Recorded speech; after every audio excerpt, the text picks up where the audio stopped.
USS Trekosophy, stardate 44614.6. In the middle of a routine survey of a newly discovered star system, we have detected an unknown life form in its natural habitat, the cold vacuum of space. Lieutenant Ben McLean, the gratuitous weapons officer in charge of blowing stuff up, makes a security recommendation. Captain, there is a thing outside the ship, and we have these giant space lasers. And you want to blow it up. Sir, if we cannot use our giant space lasers to blow up things that are outside the ship, then what is the point of having giant space lasers? I'm afraid we'll have to ignore whatever you're going to say until the ship is about to be destroyed and we're all going to die, at which point it will probably be too late. Counselor Ashum, are you sensing anything from this creature? He's so cute! I shall love him and squeeze him and call him Squishy, and he shall be my Squishy forever. So you're saying it's really just a harmless giant space baby? More like a giant space ravioli. Please, sir, can we keep him, sir? I'm afraid not, Counselor. It's time to start the episode. And welcome to Trekosophy, the Star Trek Philosophy Podcast. Season 3, Episode 12, recorded on October 2nd, 2014. Tonight, we are talking about not the giant space ravioli, but rather Leah Brahms. Yeah, but it's the episode Galaxy's Child, which did feature quite prominently a giant space ravioli baby. Yeah. A space ravioli baby, which was the mother... pretty funny. The mother ravioli gave birth to the baby ravioli. Right, yes. Yeah. Do they have something against Italian, chefs who make the... Anyway. I don't know of any other episodes that feature pasta prominently. I know. What's up with that? Heavy metal and pasta, neither of those two things show up in Star Trek very much, do they? Anyway, the real point of Galaxy's Child, the thing that's really relevant philosophically, I think, yes, is the whole question of Leah Brahms. And the question? Oh, yeah. She is kind of a question. First of all, the episode directs us to the perennial question of reality versus appearance, and that's always philosophy right there. Anytime we're contrasting reality and appearance, we've got philosophy involved in some way. I mean, we really have. So that by itself makes it a philosophical episode. But yeah, I thought you were going to... Oh, well, continue, please. Sorry. Oh, well, I was going to say, but also we have all these issues about personal privacy and relationships going on, and accessing people's personal information and stuff, and so privacy is a big issue in this episode. So that was as much as I was going to say. What were you going to say?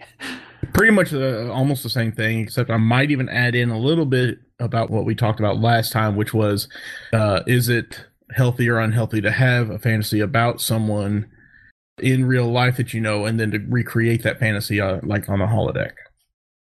Yeah. Well, healthy or unhealthy sounds like that's psychology, and I think the philosophical question is whether it is right or wrong ethically to do that. Okay. That's a good point. I mean, Leah Brahms maintains, at least in one scene, that she's been violated, she's been wronged, and the question is, has she really been wronged? It's almost a sort of almost a parallel to what's happening in current times right here in America, with all Americans' privacy being violated by the NSA. Yeah, I mean, we're being violated all the time. Not quite as intimately necessary. Well, maybe. Well, I saw there was the parallel to what's called real person fan fiction, which is kind of a weird sort of world to get into. Basically, the idea is you write write fantasy stories, but based on real people. Yeah, definitely. Sort of making up your fantasies about them. Definitely. Let's say someone published a novel in which a famous person gets assassinated. But this famous person is still alive at the time the novel is being written.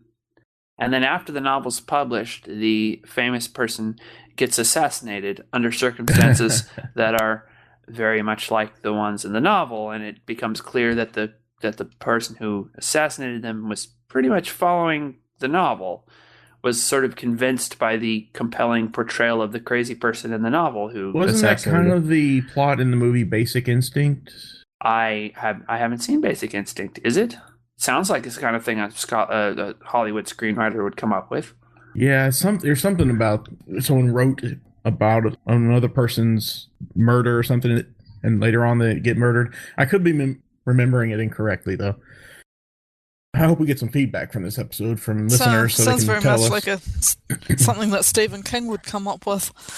He's always writing about writers. Oh, yeah. But yeah, all work and no play makes Jack a dull boy. So it was a question of I think largely a question of ethics with Leah Browns and the Forge right, creating that image of her. Right. She claims her privacy, her personal space has been invaded and violated by Geordi having talked to this fake version of her that he made up on the holodeck. Don't we see that come up in a couple of other episodes? There's one on Voyager that's... Yeah. Hold that thought for just one moment. Former rock star, San Francisco, blah, blah, blah, blah, blah, blah, blah. Police psychiatrist Beth Gardner is brought in on the case when he discovered that Boz's murder was copied directly from one of Catherine's novels. Nick starts to get too involved and everyone seems to be a suspect. Yeah, so it is Basic Instinct. Oh, cool. Okay. So... okay, just cleared that up. Go ahead. Cool. Something about Voyager. Right, yes. I was going to say, there's a Voyager episode where that holodeck addiction guy, what's his name? Barclay? Yeah. Barclay, he creates sort of fictitious versions of the Voyager crew. And then there's another Voyager one where someone created I don't want to spoil it, but someone created... The show's 20 years old. Yeah, but this is an obscure episode that not everyone might have seen. Someone created and we didn't announce at the beginning of the episode, we're talking about it. Somebody created holographic versions of the Voyager crew, in which the Voyager crew all takes sides along the lines of Starfleet versus Maquis. And the trainee in the scenario needs to secure the ship for Starfleet against their evil Maquis crewmates. But it's all people they actually know, which is really an interesting concept, and it makes waves on Voyager. I mean, people like playing it just because it's a really compelling holodeck story, and it gets interpreted by the crew in the beginning as we should do an episode just on this, but it gets interpreted by the crew at the beginning as a holo novel that someone wrote about Voyager, a sort of mini political epic someone sort of composed that sort of reflects someone on the crew that don't know whose views about the Voyager crew and where it's going and where it's been, and it seems to be making a social commentary, but it turns out that it wasn't.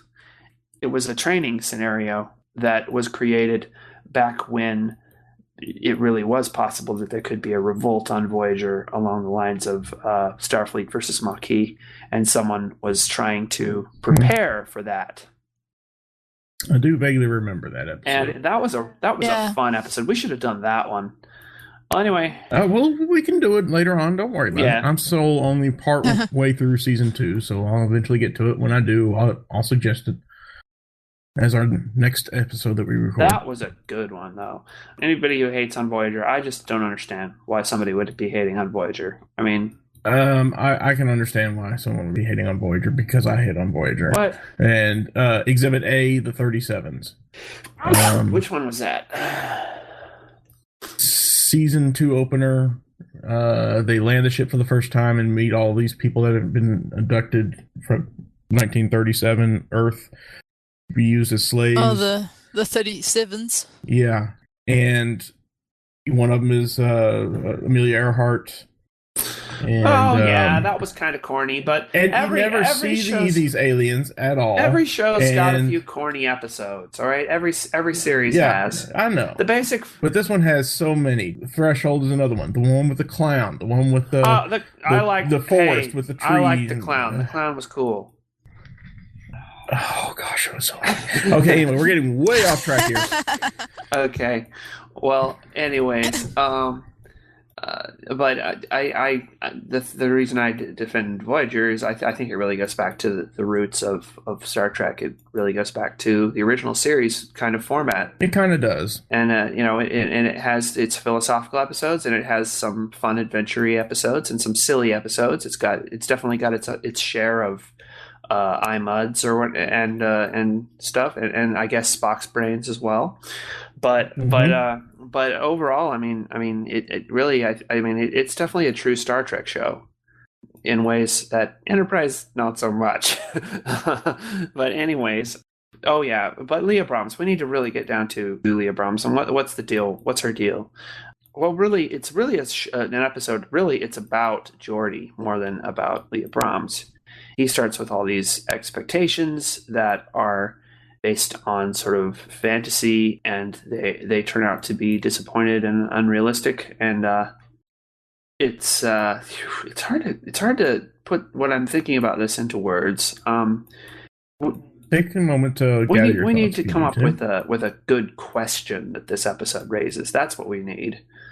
We raised a few at the beginning there, one of which was the question of is it an invasion of privacy, right or wrong, right? Yeah, I guess.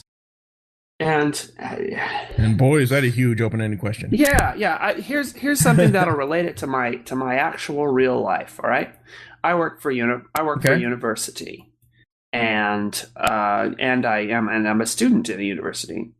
And on the university website, there is a student and staff lookup search box.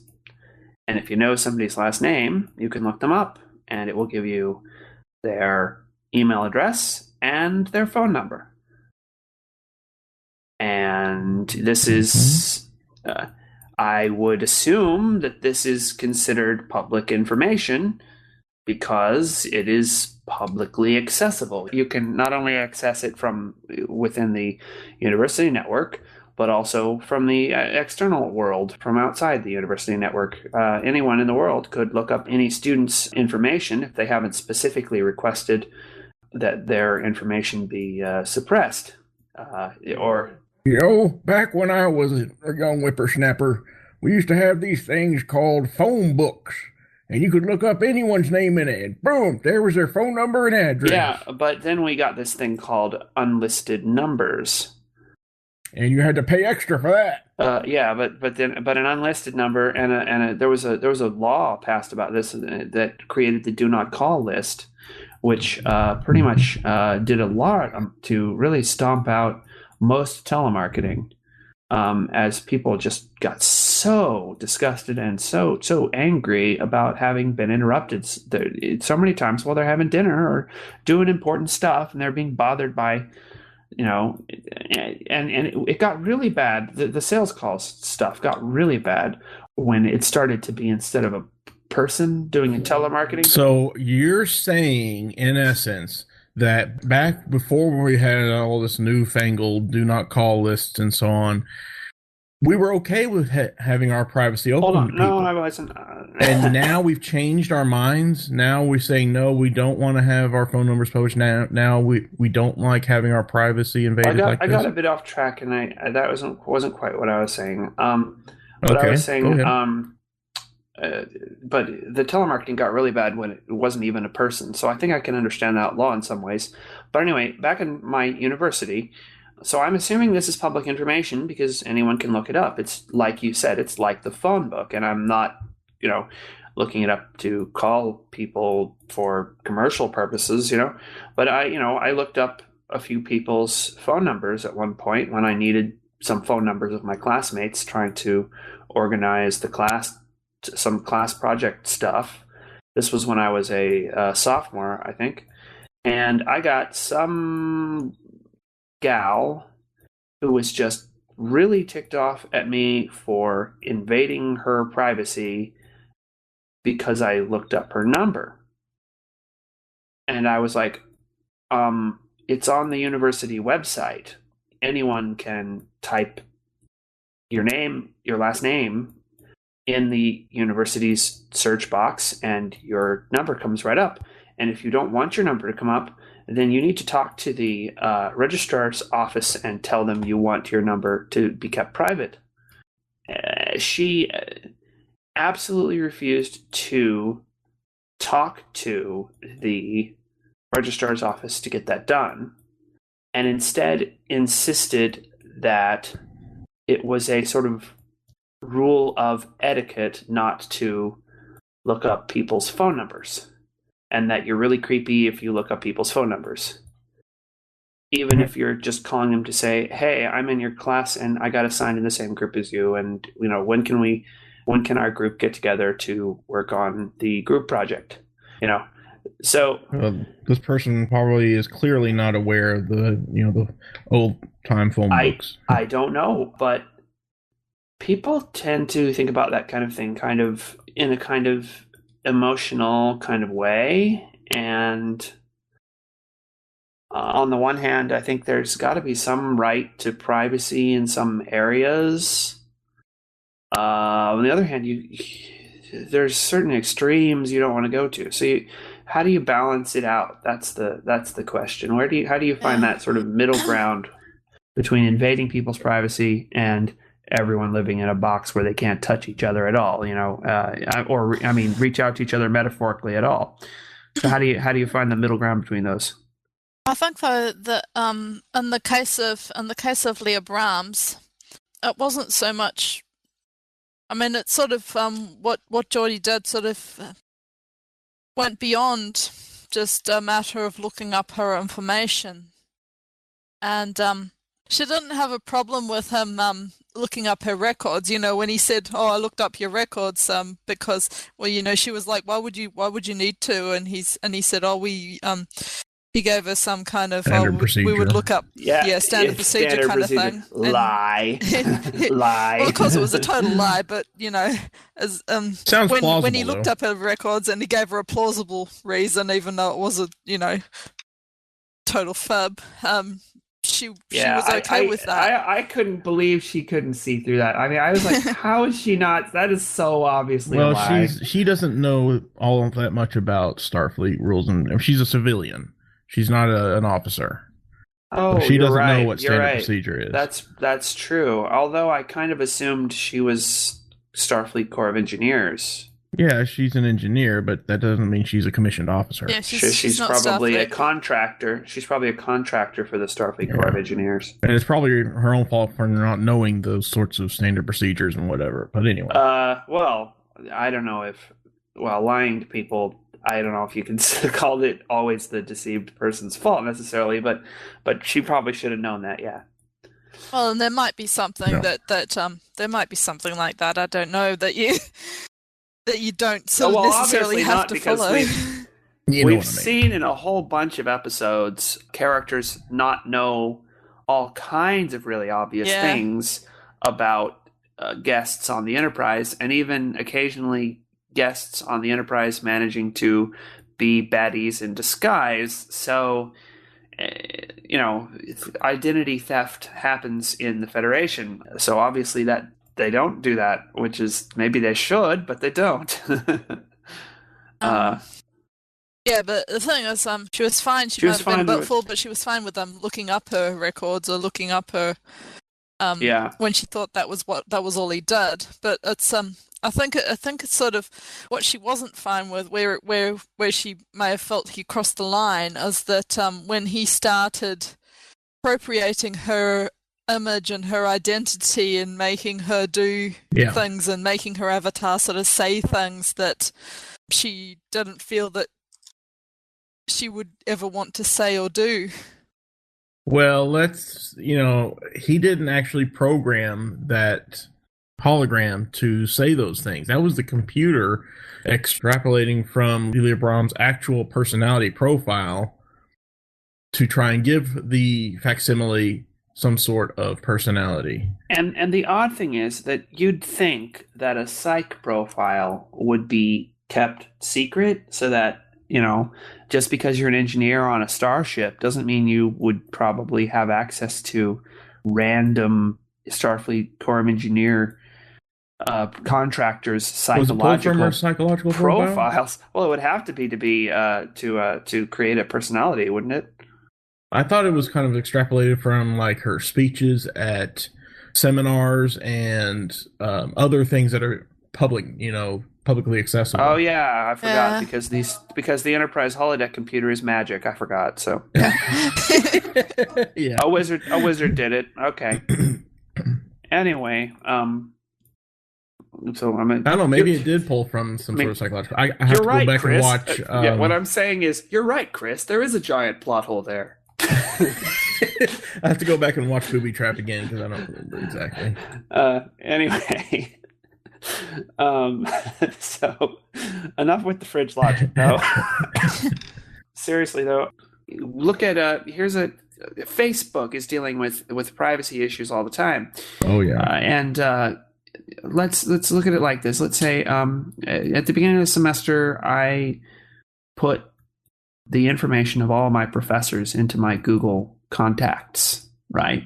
So that I can immediately have my professors' emails or phone numbers or anything right there in my phone wherever I happen to be, just in case I need to contact them for some reason, without having to go through, dig through the syllabus to find it again. Then I'm like, I want to keep these guys straight. So I go on the university website and I get their pictures and I put their profile picture. I give them a profile picture in my address book so I can remember which name goes with which face in my professors. Maybe that's okay, but what if I started doing that with classmates who are in my same group? That would start to feel a little creepy, wouldn't it? Get everybody's picture in a sort of address book. That would start to feel a little creepy. But what's the difference in principle? Is there one? And there's things like this where you might be running up against a sort of inadequacy of philosophy, of this sort of abstract approach to these sort of very human issues. Like that gal who doesn't want to sort of fix the problem, but wants to insist that it's sort of already gone wrong, sort of thinking emotionally. But then again, I can't altogether just say, oh, she's just being stupid. Because, maybe that does feel kind of creepy if you find out someone has your contact details and you didn't sort of know that they did. And so how do you sort of sort that out? It's difficult to sort of put your finger on when is what you're doing sort of par for the course and when is what you're doing sort of unacceptable, and creepy. That's the question. And by the way, I really hate watching this episode of Galaxy's Child because why is that? I guess because I really empathize with Geordi in this episode, and he is placed in a really awkward position. And awkward is not something I like to watch. Awkwardness. I kind of empathize with well, I do empathize with him, but I kind of empathize with Leah as well. I'm amazed she forgave him, but I guess that was a kind of necessity as much as anything. They had to solve a problem together. It seemed kind of contrived how they wrapped that up. They set it a little bit. They set it up real well, and then the way they wrapped it up seemed like, well, we're running out of minutes, so let's wrap it up. She's probably never going to be on the show again, so let's fix this. and unless you count the alternate future and all good things where they're actually married. What? She is? Oh, and What? all good things. At the very last episode of TNG. I don't remember. I don't remember Leah Brahms being in that one.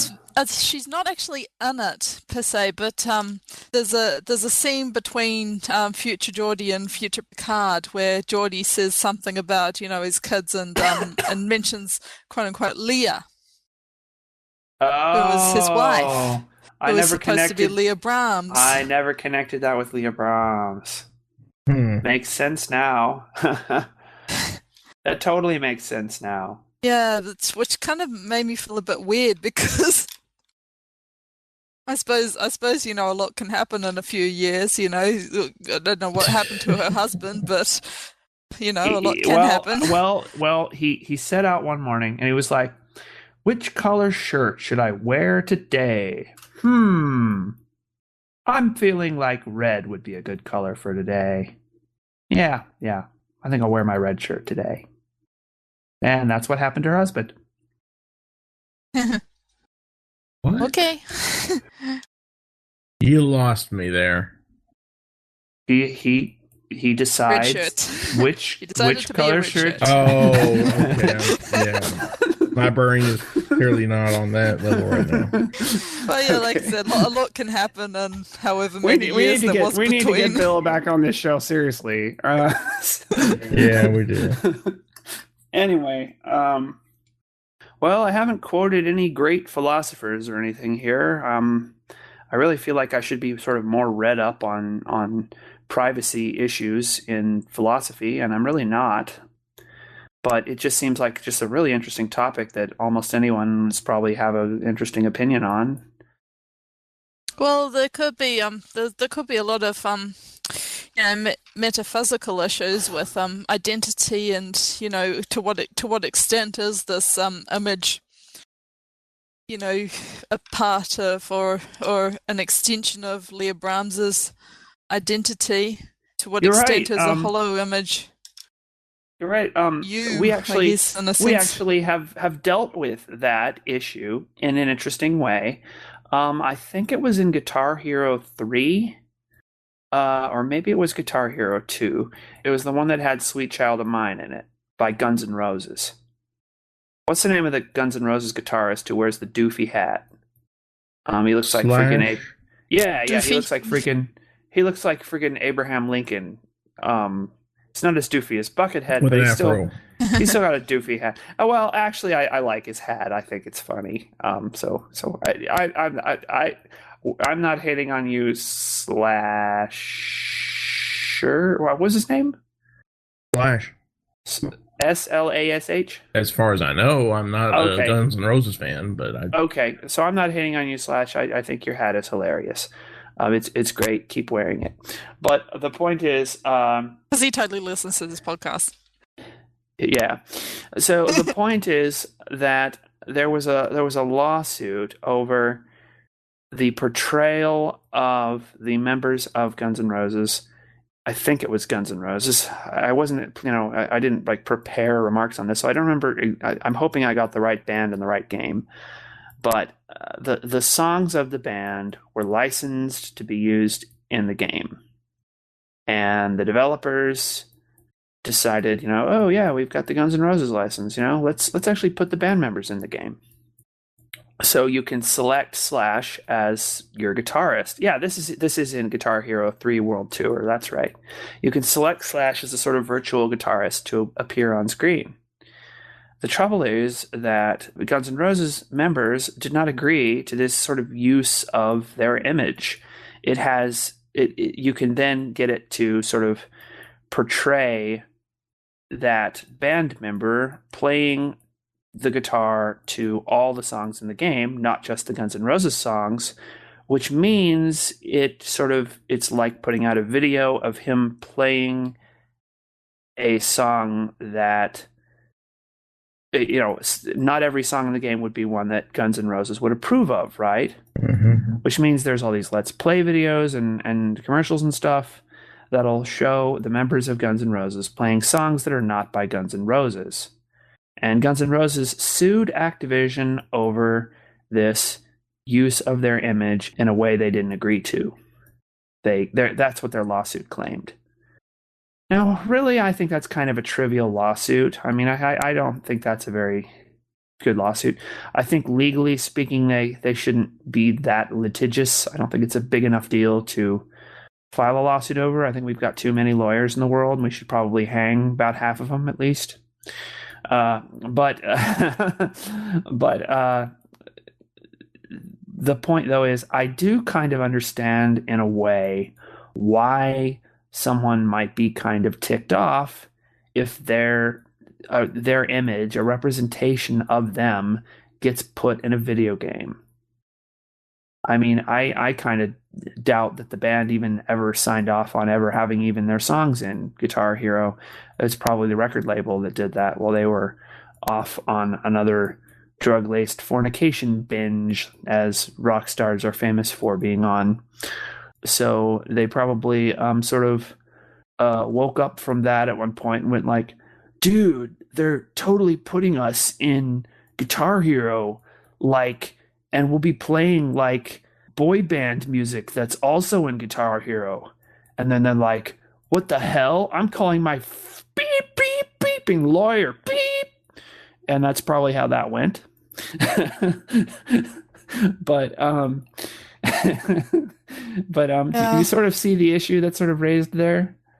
Yeah. But yeah, there is a okay. lot of also a lot of cultures on the world that people don't like their images being used without their permission. I think in Australia certainly, I don't know how it is in a lot of other countries, but in Australia, if somebody does a documentary about Aboriginal people, they have to put a disclaimer on the TV that says this documentary may show images of people who are deceased, because there's some kind of spiritual, I guess, prohibition against seeing or showing the images of The deceased. dead people. Yeah. Huh, that's Certainly. odd. I know that in the American South, in the early days of photography, there was a sort of superstition that grew up in certain places we might regard as somewhat ignorant, but that to take a photograph of someone was to sort of steal a part of their soul. Yeah.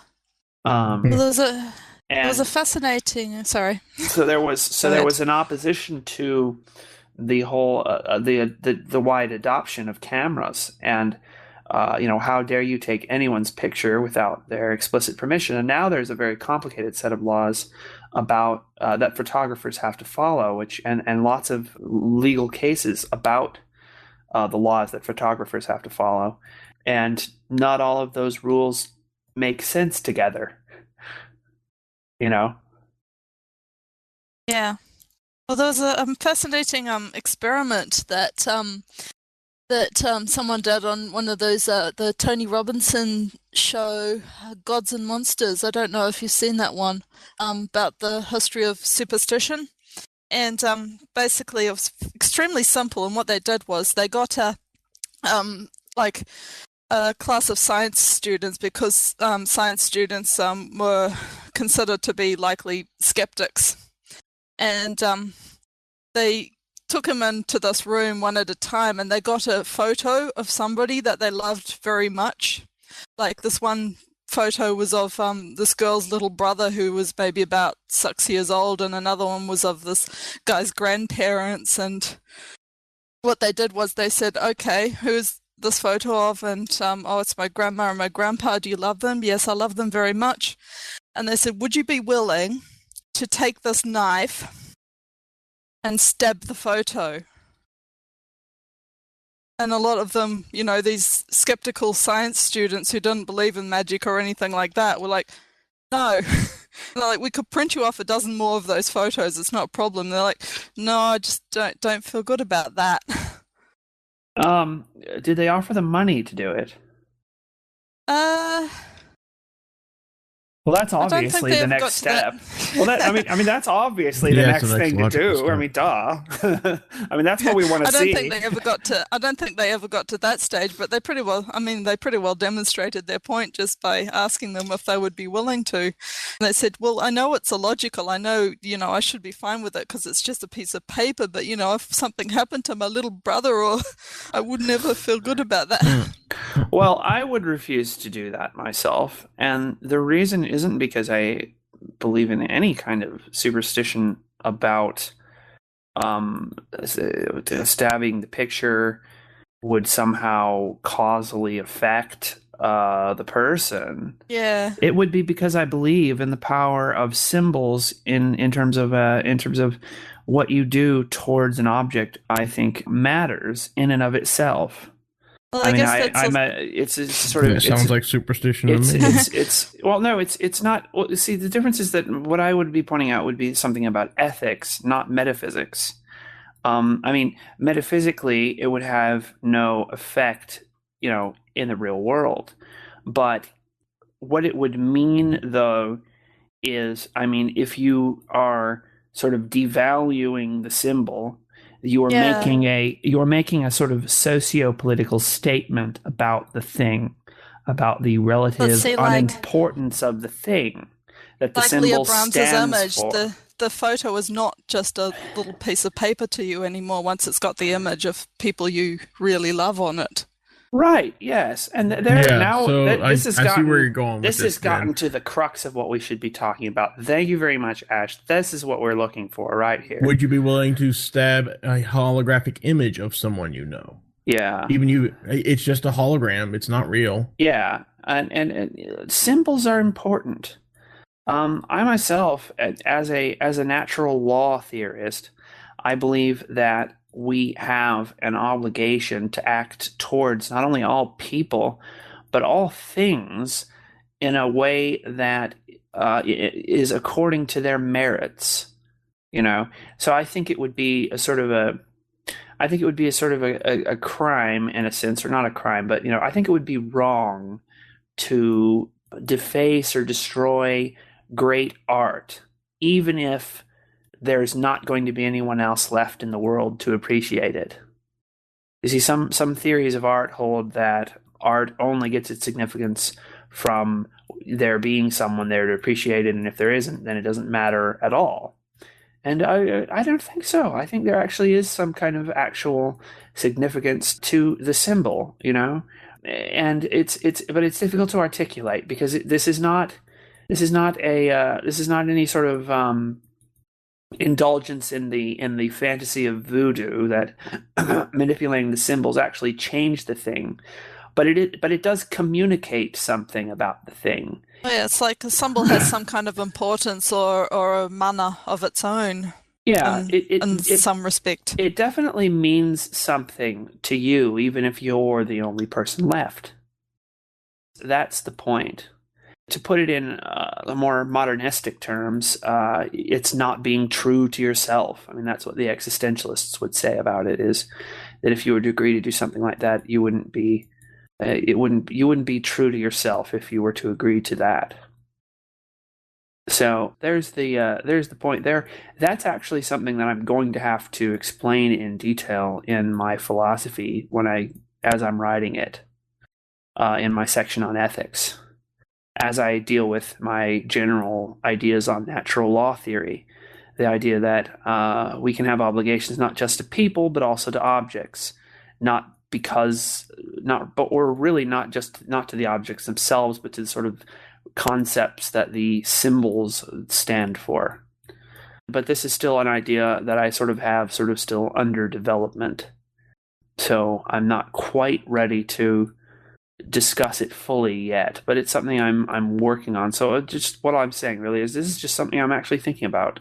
So yeah, and I wish I could get that study. I wish they'd done it with money, because that would have gotten us a lot better information. Well, Gods and Monsters is the name of the documentary. I think it was on the episode on magic. Oh. I don't know if there's a particular journal article. Oh yeah, you're right. Possibly okay. there So is one. this was a TV kind of thing. Oh, well, I'd like Yeah. to see an academic study.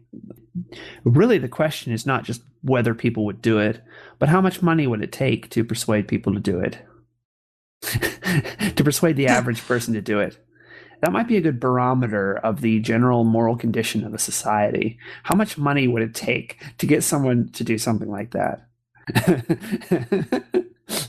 If it's not very much money, then we're in serious trouble. If it's $1 million, then we might not be in quite as much trouble, because I think that, once you get to that kind of money, you might be thinking, well, you know what? I could actually help this person a lot more with that money than I could with the whole picture thing. So there's got to be some threshold there where you start thinking, you know what? The actual person's probably more important than the symbol, So even though you generally can't quantify the qualitative, as we say, you can't put a number on feelings and stuff like that. Well, actually, sometimes you can. Turns out you can, which is disturbing somewhat, isn't it? Anyway, but yeah, lots of interesting thoughts there.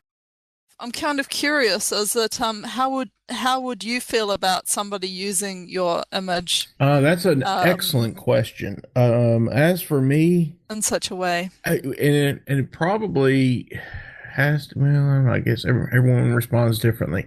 I would actually, maybe it depends on how the image was used. That's usually what most people would say, I think. Yeah. In a way, I think I would be flattered, probably. I don't know. I don't really have any bad feelings about it, I don't think. Unless you want to put a stipulation on it. Like, what if they used your image for whatever? Yeah, for X, Y, or Z, for a political cause you disagree with, or on the cover of That's true. The Man Boy Love Association magazine. That's a good point. I'm trying to think of the worst possible usage of your image that I can think of. No, that's very good. I agree that it depends on how it's used. If someone wanted to use it the way that Jordy used Leah Brahms' image, I would actually feel flattered.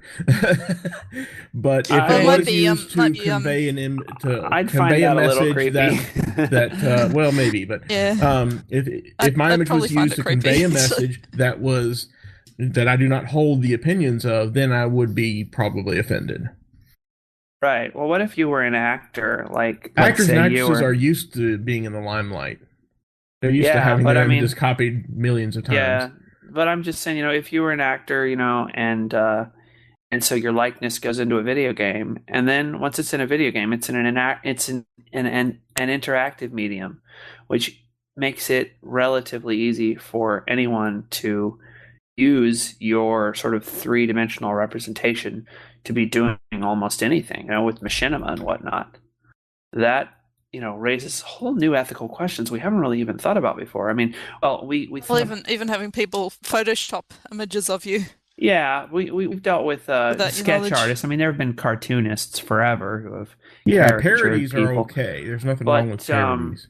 But the way you can make things look so real now, instead of just being a drawing, you can fake things to look real. We're rapidly getting there, and that's what the holodeck. The holodeck's the ultimate expression of that. A fake image that is indistinguishable from the real thing. Once we get there, I think we hit a sort of threshold of ethical problems that don't arise when our tools are less convincing. There's something about the subjective experience of a present holodeck person or figure that's not at all the same as, say, a character in a book, or even in a movie, or even in a machinima piece.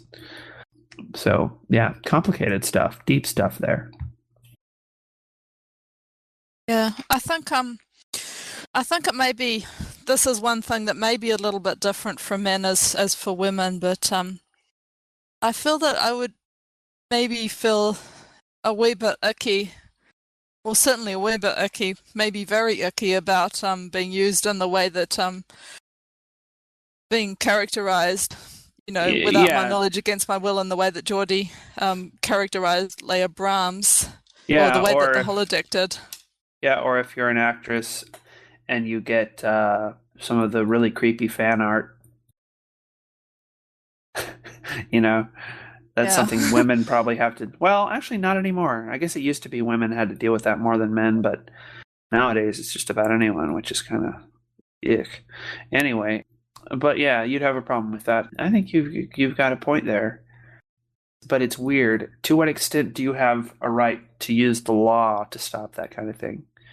And where does your right to privacy stop and the public's right to freedom of expression begin?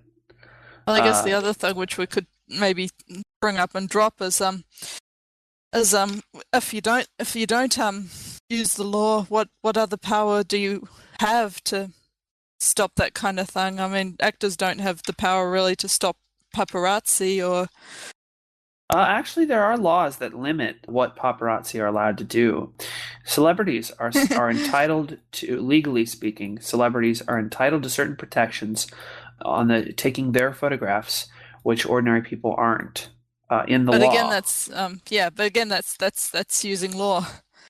Yeah, if you didn't use the law, maybe you wouldn't have any other recourse. Oh, yeah, they wouldn't, and often these laws get ignored, and you can't always catch the photographer. But another thing about celebrities and privacy and whatnot is the Barbra Streisand case is very interesting. Basically, Barbra Streisand, she's the singer lady, very leftist singer who was in Hello Dolly. I absolutely love Hello Yentl. Dolly. Hello Dolly was a great movie. I think that Barbra Streisand's performance really personified Dolly in a way that, you're never going to have another woman play Fräulein Maria better than Julie Andrews, and you're never going to have anyone play Dolly better than Barbra Streisand. But so there's my nice thing to say about Barbra Streisand. Now on to the nasty stuff. She objected to people taking pictures of her house and putting those pictures online. And she actually sued to have pictures of her house. And this is pictures of her house from public areas, like she's got a lakefront property. So from out on the lake, taking a picture in the general direction of her house toward the shore, that has her house in it, or from the street, which, real estate agents do all the time, to houses. Not just houses they're trying to sell, but houses from the general neighborhood, just to keep track of all the houses in the neighborhood, because real estate agents want to do that for their business. But she sued people who had put her house online, citing privacy concerns. This created what we now call the Streisand effect, because you don't mess with the internet. You do not tangle with the kind of people who do that kind of stuff on the internet. Her house quickly became one of the most recognizable images on the internet that year because of people sharing it everywhere in response to her attempts to hide it or stop its picture from being shared, because people believed in a sort of freedom of expression of information and freedom to take photographs from public spaces of, public views, which, the outside of someone's house from the street or from the lake, the public lake, seems like it ought to be par for the course. And so now we call the Streisand effect, whenever an attempt to suppress a piece of information, the very attempt to suppress the spread of a piece of information causes that information to be spread, wider beyond where it would have been spread otherwise. So it's an attempt to suppress information that blows up in your face, basically, that backfires. That's the Streisand effect. And but it's a really, really interesting set of circumstances there. And you need to watch out for the Streisand effect anytime if you're trying to suppress any kind of information, even if you're in the right. Because if too many people think you're in the wrong, you're not likely to succeed in the age of the internet. All right, well, this is definitely a topic we could go on and on about for a long time to come, but I think we're going to have to go ahead and draw the line here. We may revisit in the future. So thanks for listening. You can find us at Trekosophy.com, Facebook, search for Trekosophy, on Twitter at Trekosophy. Send us an email to trekosophy@gmail.com. Tell us what you think about the episode, ask us any questions, if you got some topic suggestions, whatever. Also, please leave us a review in the iTunes store. We definitely look at those and take them to heart. Join us next time, and for Ben McLean and Ash Hume, I'm Chris McGee. See you next time. Yes, and if you find any giant flying raviolis, they might be space babies. So don't eat them. Don't eat them, and don't shoot lasers at them. Don't drunk drive. It's a washing powder. Yeah, just sour the milk, and you'll be okay.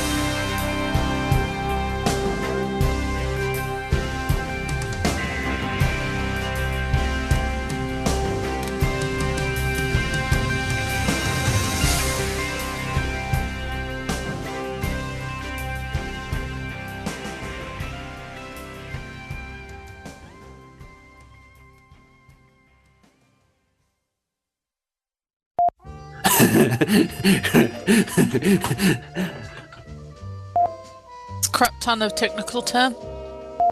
I'm trying to come up with what our goofy intro should be. It was sure helpful having Bill around when he could give us those. Now we have to actually think of them. The Klingons would not have put up with this crap, okay? My favorite Enterprise episode is the Phlox episode. Oh, go to hell. Okay, bye-bye. Have fun. Don't forget. What happened to my hacker ethic thing? You deleted it. Oh. And it's like, it's not a giant space baby, it's a giant space ravioli.